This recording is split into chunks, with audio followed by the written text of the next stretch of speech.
नमस्कार। आज फेरि तपाईँ समक्ष 20 पैसा कम्युनिटी कोइनको विषय लिएर आएको छु। यो तपाईँको अस्ति एउटा तपाईँलाई 20 पैसाको डेफिनेटिभ कोइनको विषयमा तपाईँहरूसँग जानकारी साझा गरेको थिएँ।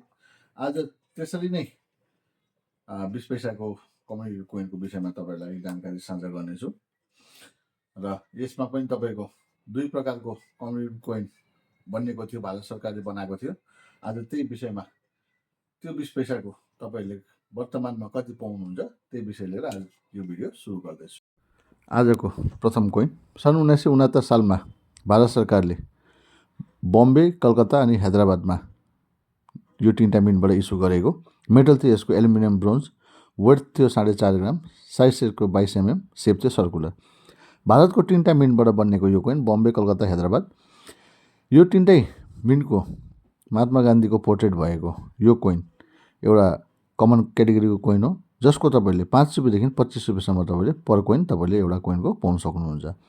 फाइन कन्डिसनमा 5 रुपियाँ, भेरी फाइन कन्डिसनमा 8 रुपियाँ, एक्स्ट्रा फाइन कन्डिसनमा 13 रुपियाँ अनि युएनसी कन्डिसनमा तपाईँले पर कोइन 25 रुपियाँसम्म तपाईँले एउटा कोइनको पाउन सक्नुहुन्छ कन्डिसन हेरेर। फ्रन्ट साइडमा अशोक स्तम्भ मुनि 20 पैसा लेखेको र ब्याक साइडमा महात्मा गान्धीको पोर्ट्रेट भएको यो कोइनको तपाईँले 25 रुपियाँसम्म पर कोइन पाउन सक्नुहुन्छ। आजको दोस्रो कोइन सन् 1970मा भारतको दुईटा मिन्ट बम्बे, कलकत्ताबाट बनेको यो coin metal same aluminium bronze, weight पनि सेम 4.5 ग्राम, साइज पनि तपाईँको 22 mm, सेप थियो सर्कुलर। भारतको दुईटा मिन्ट बम्बे अनि कलकत्ताबाट छापेको यो कोइन दुईटै स्केस क्याटेगोरीको कोइन हो, जो तपाईँको 15 रुपियाँदेखि 75 रुपियाँसम्म पर कोइन तपाईँले पाउन सक्नुहुन्छ। फाइन कन्डिसनमा 15 रुपियाँ, भेरी फाइन कन्डिसनमा 20 रुपियाँ अनि एक्स्ट्रा फाइन कन्डिसनमा 30 रुपियाँ, युएनसी कन्डिसनमा तपाईँले 70देखि 75सम्म पर कोइन तपाईँले एउटा कोइनको पाउन सक्नुहुन्छ। फ्रन्ट साइडमा अशोक स्तम्भ मुनि 20 पैसा लेखेको अनि ब्याक साइडमा घामको मुनि कमलको फुल भएको यो कोइनको सन् 1970मा बनिएको एल्युमिनियम ब्रोन्जको यो कोइनको तपाईँले 15देखि 75सम्म पाउन सक्नुहुन्छ। र देख्नुभयो होला कम्युनिटी कोइन 20 पैसामा त्यस्तो कुनै भ्याल्यु छैन। फेसबुक, युट्युबमा तपाईँहरूलाई लाखौँ रुपियाँ भन्छ यो कोइनहरूको, तर एक्चुअलमा यसको प्राइस तपाईँलाई मैले आज जुन भनेको थिएँ यही नै हो।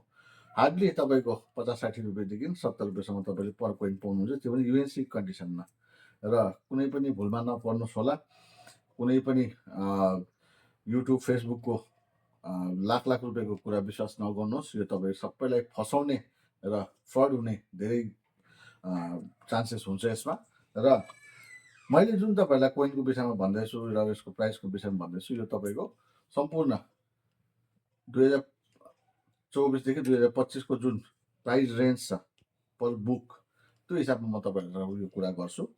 र मेरो भिडियोहरू तपाईँलाई कस्तो लाग्दैछ र मेरो भिडियोले तपाईँलाई कतिको फाइदा पहुँचाउँदैछ, अगर तपाईँलाई राम्रो लाग्दछ भने अवश्य कमेन्ट गर्नुहोस् होला। अगर कुनै पनि कोइन या अथवा नोटको बारेमा तपाईँलाई कुनै पनि जानकारी चाहनुहुन्छ भने मलाई कमेन्ट गरेर या अथवा मलाई कल गरेर तपाईँले भन्न सक्नुहुन्छ। म अवश्य तपाईँलाई त्यस कोइन अनि नोटको विषयमा तपाईँलाई म प्राइसको बारेमा जानकारी दिनेछु।